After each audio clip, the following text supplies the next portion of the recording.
بسم الله الرحمن الرحيم الحمد لله رب العالمين والصلاة والسلام على عبده ورسوله نبينا وإمامنا محمد وعلى آله وأصحابه أجمعين أما بعد. Yesterday's khutbah we quoted the hadith collected by Imam Ahmad, narrated by the companion Abdullah ibn Amr ibn al-As. May Allah be pleased with him and his father. In which the Messenger of Allah alayhi salatu wasalam said the following words. He said, لِكُلِّ عَمَلٍ شِرَّةٍ وَلِكُلِّ شِرَّةٍ فَتْرَةٍ فَمَنْ كَانَتْ فَتْرَتُهُ إِلَى سُنَّتِي فَقَدْ أَفْلَحَ وَمَنْ كَانَتْ إِلَى غَيْرِ ذَلِكَ فَقَدْ هَلَكَ أو كما جاء. Hadith says that the Prophet ﷺ says, لِكُلِّ عَمَلٍ شِرَّةٍ. He says, for every deed that you perform, every action, every act of worship that the Muslim does, there is a shirrah. And the shirrah meaning a spark, a time of enthusiasm, motivation. You feel zealous, you feel energized, you feel motivated. But every point of motivation or point of vigor also has that which is called a fatra, a time in which you cool down and calm down. The steam settles just a bit.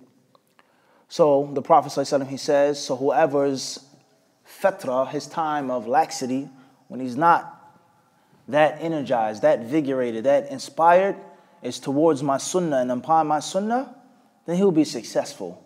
He'll be successful no matter how slow you're moving, as long as you're moving at a moderate pace within the boundaries. He says, and those people, when they slacken and they lose steam, quote unquote, it's towards the other than my sunnah. They go beyond, outside of the boundaries. They're moving too slow. He says, then they will be destroyed. They'll be lost. So this hadith, despite its conciseness, it teaches us many important lessons. And that is, human nature is to rise and to fall. It's natural. It's natural for you to be hot and for you to become cold. For you to feel energized, to have high iman, to feel strong, and for you to feel mediocre at best. A bad day, a low day, you don't feel that motivated to do what you're supposed to do. Whether it's obligatory or recommended. Obligatory or recommended, or avoiding that which is haram and avoiding that which is disliked. So the Prophet ﷺ, he says, لِكُلِّ عَمَلٍ. He says, for every deed, and that includes fasting, that includes reading the Quran, that includes leading the people in the salat, reciting the Quran, that includes iftar, that includes suhoor, that includes providing iftar, providing suhoor, and it also includes al-i'tikaf, and everything else that is supposed to be done in the blessed month of Ramadan. He says, so لِكُلِّ عَمَلٍ شِرَّةٍ. Everybody. And there are some people who are hotter more often than others. There's some people who are more energized, more motivated more than others. There's some people who only have a small period of laxedness, a small period of being cold, a small period of having low energy. And there are others from among us in which that may be most of our time, unfortunately. But that's human nature. The most righteous, the most active servant of Allah subhanahu wa ta'ala, as the Prophet says, لِكُلِّ. Each and every deed, inside of Ramadan and outside of Ramadan. So therefore, the Prophet ﷺ in this hadith, as we said, he didn't warn the people from having hot and cold. He never said stay away from that. He never said avoid the natural way that Allah made you. Islam is never against the natural way, ever. You're not going to find a verse in the Quran or hadith of the Prophet ﷺ in which is against the natural way that Allah made the human. But you're going to find verses and hadiths which to cultivate and place the nature of man within boundaries, and enhance and amplify, but never strip him of nature. Abadan. Food, drink, sleep, the opposite sex is never telling you don't do this. Eat and drink until this time. When this time comes, eat and drink. It's never saying don't eat, don't drink. Abadan. So therefore, this is a human nature, to have a shirrah and to have a fatra. So the Prophet ﷺ, he's teaching us, is no matter what happens, no matter what you're going through, stay within the basic boundaries, like a highway, in which in most cases you have 3 lanes or 4 lanes. There's the fast lane, there's the slow lane. If you're driving in a slow lane, somebody may beep at you or flick their lights on you, speed up. And then there are those who are going really fast, and then there are those who aren't going so fast, but they're not going but so slow. If the speed limit is 65 or 70, keeping up with the traffic, you're doing 40, 35. That's outside of the sunnah of the highway. But if you're just doing 60, 55, it's not as bad. So people, they feel I have to get somewhere, I'm pressed for time, I'm really tired, I want to speed up a little bit and get home. That's the shirra. And what you say, I can drive, no problem. You want me to take the wheel? No, I got it. That's your shirra. So push it as fast as you can go when you feel. And when you get tired, your head starts nodding, you start seeing cars in front of you, things like this, that's your fatra. And it's okay to have that, but make sure that you stay in the basic boundaries of driving, the sunnah of the highway. Don't go too slow. Don't swerve, don't crash. And the same applies to the month of Ramadan. I'm sure for Salat al-Fajr or any other prayer in this masjid or in your homes, when Ramadan began or before Ramadan began, everyone was energized, was happy, was excited. And then you can see slowly but surely, people start to fall off. Slowly but surely, you see changes and differences in yourself. That's because of this hadith, and that's okay. But remain at a moderate balance. And when you are low or down or depressed or blue or sad, don't go outside of the sunnah of the Prophet. Some people mention, and Allah knows best how authentic this is, that Imam Ahmad, rahimahullah, whenever he fasted or whenever he was sick towards the end of his life, they said that he would make 250 voluntary units of prayer. 250 rak'ah when he was ill. That was when he was sick, after he was in prison, after he was tortured, after the things which took place to him took place. So that was his fatra. So imagine his shirra, how many rak'at he would make of voluntary prayer. So the point is, for a student of knowledge, sometimes you feel like reading all day, studying all day, listening, memorizing, reviewing all day. And there may be other days in which you don't feel that way. But it can't be a day in which you pass or passes you by, you don't read anything. Your fatra is against the sunnah and you'll be destroyed.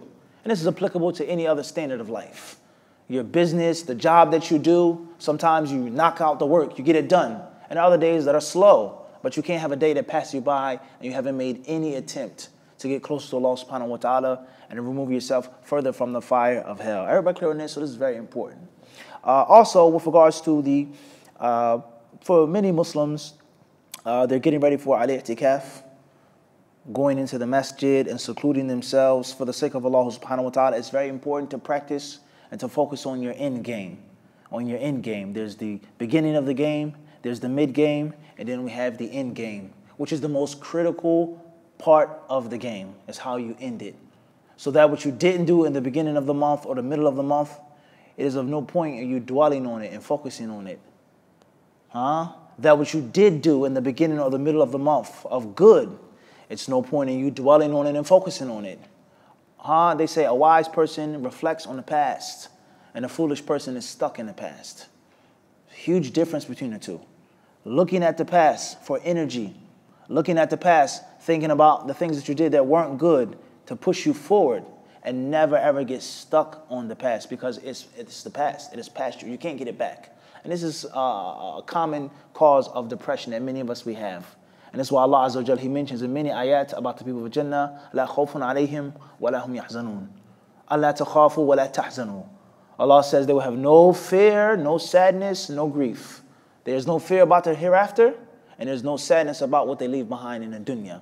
And most people that suffer from this type of mental or spiritual or psychological illness is because of one of those two factors.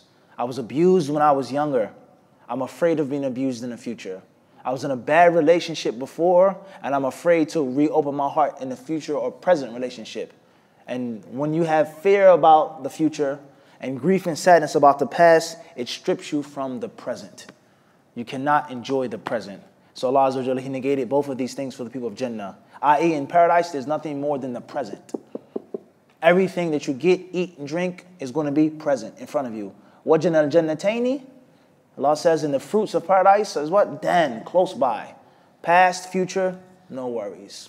So this is a brief reminder for myself and for all of you, my brothers, for the sake of Allah subhanahu wa ta'ala, and for all of whom this message may reach, is for us to focus on the present and the near future, and to take lessons and energy from the near past, but not to get preoccupied with either of the two directions.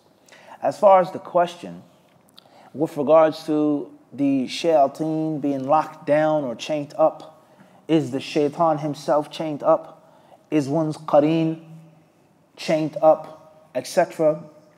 Then first and foremost, the Prophet ﷺ, he has told us that when the month of Ramadan comes, things happen. And from those things, that the gates of paradise are opened.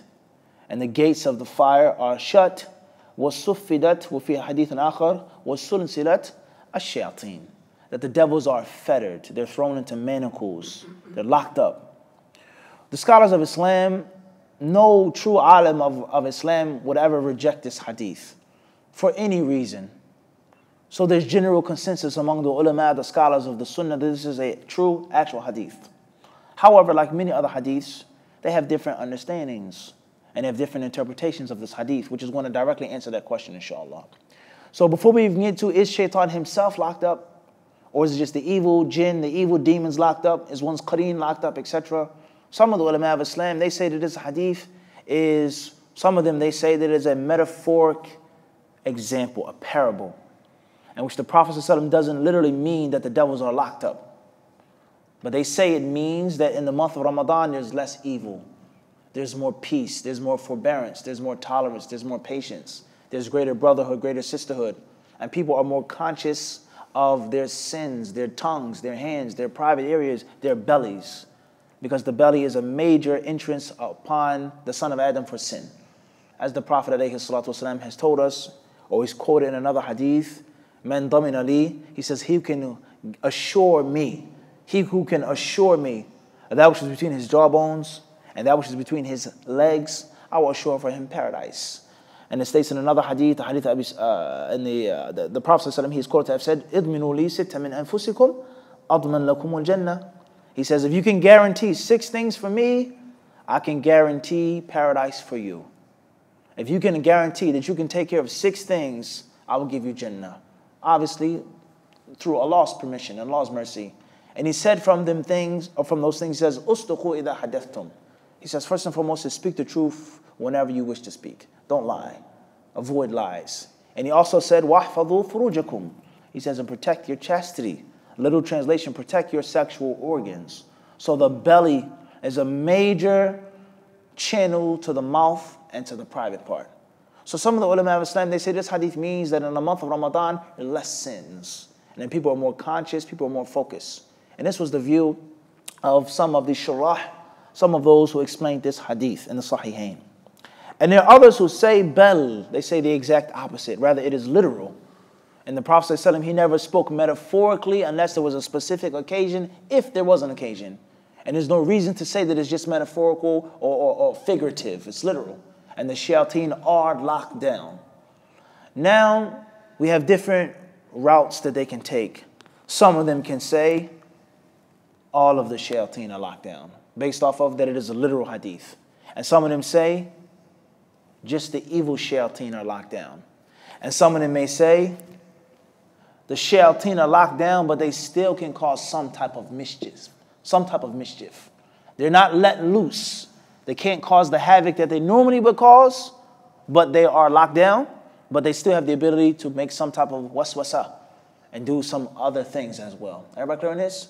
And then last but not least, is shaitan himself, so on and so forth. Everybody clear on this? And the reason why they have these different avenues, these different routes, is because it's a problem, as Al-Qurtubi mentioned, it's a mushkila. And that is, we still see people making sin in Ramadan. We ourselves still make certain sins in Ramadan. Whether it's not lowering your gaze, flirting, listening to something you shouldn't be listening to, watching something you shouldn't be watching, losing your temper, abusing someone, whatever the case may be. We still see these things, let alone the non-Muslims that remain, unfortunately, deaf, dumb, and blind, lost in Sha'ban, Ramadan, and Shawwal.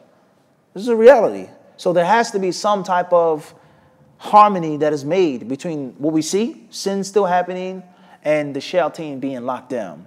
But in actuality, that's not even a real problem. And that's because shaitan isn't the only cause behind sin. Shaitan and his army, they aren't the only things or the factors behind disobedience to Allah subhanahu wa ta'ala. Rather, there are 3. First and foremost is shaitan, and obviously, as a further benefit, which you can take with you, bi'idhnillahi ta'ala, wherever you go, whatever you're reading, is that the word shaitan is an interchangeable word. It's interchangeable. Sometimes when the word shaitan is used in a verse or an ayah, it's talking about shaitan himself, Iblis. As you say, Lucifer, the devil himself. And then there are other times in which the word, not shayateen, shaitan, singular, is mentioned, and it's talking about a jinn, a jinni, a demon. Or the word shaitan is depicted singularly, but it means plural. Shayateen. Sometimes the word shaitan is depicted and it has nothing to do with evil. And has nothing to do with fire. But a person who is excessively strong or unruly. Something that's very aggressive. Is a shaitan, this animal, this person, so on and so forth. فَإِنَّ مَعَهُ الْقَرِينَ فَإِنَّمَا مَعَهُ الشَّيْطَانِ. The devil's with the Muslim who tries to walk between you and your sutra. It doesn't necessarily mean that it's shaitan himself, nor does it always necessarily mean that it is a jinni, but it could just mean someone who's just being obstinate. You see me praying, I put my hand out. You keep pushing my arm back once. You push my arm back a second time. The third time, فَلْيُقَاتِلْهُ. He says, then hit him, strike him, thump him in the chest or the neck. Why? Because shaitan is with him. Whether it means the shaitan himself, a jinni himself, or whether it means that this person is being just what? Unreasonably obstinate. It just refused. I'm going to walk in front of you. Everybody understand this? So this is a fact that you can take with 50 hadiths. You don't need me anymore to understand other hadiths in which the word shaitan is used and it doesn't necessarily have one meaning without the other. Everybody clear on this or not? It's very important. So therefore, the shaitan, whatever the meaning is, shaitan himself or his stoops, that's the first reason behind sin. And the second reason behind sin is al-hawa, is lust. One's whims, one's desires. I want this. I need to have it and I will have it.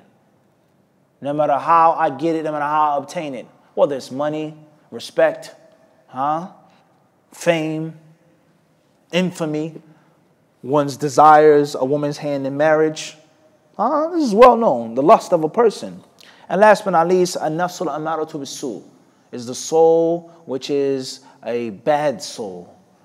It does some good, but the bad is more than the good. We know the soul being of three types. An-nafsul mutma'inna, an-nafsul lawama, and an-nafs al-amaratu bis-su. And that's a long discussion in itself, what's meant by those three things. So these are the reasons behind sin. So for argument's sake, shaitan is locked up in Ramadan. For argument's sake, the shayateen are locked up in Ramadan. There still remains what? Two other reasons. So in actuality, there is no real major contradiction. But for argument's sake, how do people keep making the same sins? People are killed, people are being bombed, people are being violated as we speak in the month of Ramadan. Some of them, they say that the shayateen that are locked up are not all of the shayateen. One narration in the Sahih of Ibn Khuzaymah says, وَمَرَدَةُ الْجِنِّ, the mutinous jinn, the evil jinn. If you ever seen someone who was possessed, like an exorcist or exorcism, someone who has a jinn in them, you talk with them, and if you're an experienced Quranic reciter or jinn killer, they say Ghostbusters, Everybody clear on this? And the pop culture, a Ghostbuster. This is reality. There's some brothers and sisters who are known for making ruqyah and kicking out the jinn. When I was in Yemen, without any exaggeration, every single day at the masjid, there was a jinn exorcism every day. And it was a sister who was well known. Her name was al-Bara. She was the Ghostbuster of that masjid. She was the jinn slayer. It was known. Any sister that had a jinn problem, they would go to her and she would take the jinn out by the permission of Allah subhanahu wa ta'ala. True story. So the point is, anyone who's experienced in doing this thing, and it's not just about knowing the Quran, but having experience with the jinn and the ruqyah, from the first questions that you ask, or from the first symptoms that you do, and you're diagnosing the patient, as you find out the level of the jinn that is in them. Or if they even have a jinn. They may not have a jinn. They may just have hallucinations. Or they may have some type of mental illness or problem. But oftentimes, it's a bona fide jinn possession. And the first question you ask, you want to speak to the jinn. Let him talk to me. Or let her talk to me. And wallahi, we've seen this. Something that you see in a movie, or you read in a comic book, or you see someone, I've seen it with my own two eyes. And it's not a joke, it's real life. In which this person has a different voice, a different personality, just like the movie The Exorcist. And he starts talking, and he speaks, where are you from? He asks the jinn, are you Muslim? Sometimes the jinn may say, yes, I'm a Muslim. And if he's a Muslim, then obviously the jinn, you advise them to fear Allah. And you explain to them that what you're doing to this human being is haram. Just like you would advise a brother who's drinking alcohol. It's haram, you can't do that. You can't beat up your wife, that's haram. Taqillah, ya akhi. Fear Allah. Have some shyness from Allah subhanahu wa ta'ala. And oftentimes the jinn will listen. The jinn will take the reminder, because there are jinns who are Muslims and there are jinns who are kuffar. There are jinn who are pious, there are jinn who are wicked. There are jinns like human beings are mischievous, youth that like to play around, steal a car, ride around in a car, stolen car. Huh? There are jinn who just like to jump into people and just have fun. So you tell the jinni, you have to leave this body. And oftentimes the Muslim jinn will leave. This proves that that jinn is not married. It's not a real evil, wicked jinn. Just like a young teenager that got caught up in bad company. He's not really a bad kid, but he's just around a bad company. He comes from a good family. And then there are some kids or some teenagers, unfortunately, that are bad. Unfortunately, that have been made to be really, really bad kids. Everybody clear on this or not? So therefore, this proves that the jinn that caused the major mischief are the marada. Kulli shaitan and married. Shaitan is married. Huh? That is wicked and evil, a kafir. The jinn is in love with this woman or in love with this man. Talk to some people who have jinn possession. They'll tell you every single morning I have to make a ghusl. Every morning I'm in the state of janaba. Jinn has sex with them. There's a love, lust with them. It's a reality. And you may find jinn as a kafir, a mushrik, who curses Allah, curses the Quran, slanders people. And you say, listen, if you don't leave this person, I'm going to kill you. Literally, with the Quran, I want to burn you out of there if you don't leave. And sometimes some jinn, they won't leave. And you're forced to exert that spiritual violence against the jinn. Everybody understand this or not? If you ever seen a real person being recited upon, that is the shaitan that is called married. He's evil. There's no peace. There's no reason with this jinn. This jinn has to be thrown out or slain with the Quran. So therefore, these are the jinn, the shayateen, it's mentioned in the narration, that are locked down in the month of Ramadan. The other shayateen, they remain. Whether they be shayateen of humans or shayateen of jinn, they remain. And even those marada, the evil ones that are locked down and chained up, as some of the ulama of Islam, they explain, some of them still have some effect. Some effect. Just think about if you had a captive. You took someone captive and you tied them to this column. You shackle them down. They can still curse at you. They can still spit and kick and growl. They can still make fun of you. They can still make lies to aggravate you and to incite you to do something. Is this not the case? People, they get locked up. They go to jail. They make noise. They curse. They insult the police officers. Say, hey, calm down in there. Relax. Everybody clear on this? So even those who are locked up, some of the ulama, they say they still have a what? Some type of effect. Is the shaitan himself locked down in the month of Ramadan? I wouldn't necessarily say that. I wouldn't necessarily what? Say that. Is the qareen locked up and fettered? That question can be answered by one saying, is the qareen someone that is really evil? They inspire you, they whisper to you, but is it someone that's married? That's a question that has to be answered. There's a difference in different levels of jinn. Some jinn are what? Are evil and wicked. And there are others that are just, so-so, shayateen. And also the concept of ifrit. Ifrit doesn't mean a person is evil. Solomon's ifrit was strong, powerful, fast, and at the same time, trustworthy. So there's a detailed discussion. What's important is that oftentimes this hadith in the month of Ramadan becomes very scary, because if the shayateen are locked down, regardless of the interpretation, as we just explained, you still see certain sins that you're making, which goes to show you that's from your nature. And you can't blame that on shaitan anymore. So that's very scary. You have to get yourself together, and you can't blame it on shaitan, because all the shaitan does is whisper. إِنِّي كَفَرْتُ بِمَا أَشْرَكْتُمُونِ مِنْ قَبْلِ. In Surah Ibrahim, Allah, He mentions what the shaitan would do. وَقَالَ الشَّيْطَانُ لَمَّا قُضِيَ الْأَمْرُ إِنَّ اللَّهَ وَعَدَكُمْ. Indeed, Allah has promised you. وَوَعَدْتُكُمْ فَأَخْلَفْتُكُمْ. And I have promised you as well, but I broke my promise. Allah says that the shaitan, in this verse, He's talking about shaitan himself. Not a jinni, He's talking about Iblis. He will say, لَمَّا قُضِيَ الْأَمْرُ. When the affair has been settled. Ahl Jannah and Jannah, people in the fire and the fire. And he will, what's the purpose of him giving this speech? Hassan al-Basri and others, they would say, يَقُومُ عَلَى خُطْبَ عَلَى مِنْبَرٍ مِنْ نَارٍ وَلِيَذُ بِاللَّهِ فَيَخْتُبْ فِي أَهْلِ جَهَنَّمٍ. They say he'll stand on a pulpit of fire. and give a sermon to the people of hell. What's the purpose of him giving them a speech? They're there now to cause them to have even more grief, waliyadhu billah, which is the greatest punishment of hell. On top of the physical punishment is for Allah being displeased with them and for them to realize, innakum makithun, waliyadhu billah, you are staying. Malik would tell them, after they would beg Malik, they would ask him, lessen the punishment, let us leave, let us come out for a day or two. He says, you're going to stay, waliyadhu billah. And Shaitan, he would say to them, وَمَا كَانَ لِي عَلَيْكُم مِّن سُلْطَانٍ إِلَّا أَن دَعَوْتُكُمْ فَاسْتَجَبْتُمْ لِي. He says, I had no power over you except that I called you. I gave you da'wah. And you took my da'wah. فَلَا تَلُومُونِي لُومُوا أَنفُسَكُمْ. He says, don't blame me, rather blame yourselves. مَا أَنَا بِمُصْرِخِكُمْ وَمَا أَنْتُمْ بِمُصْرِخِي. He says, I can't help you, nor can you help me. This is a very deep concept in the Quran. So therefore, the shaitan has limited power over us.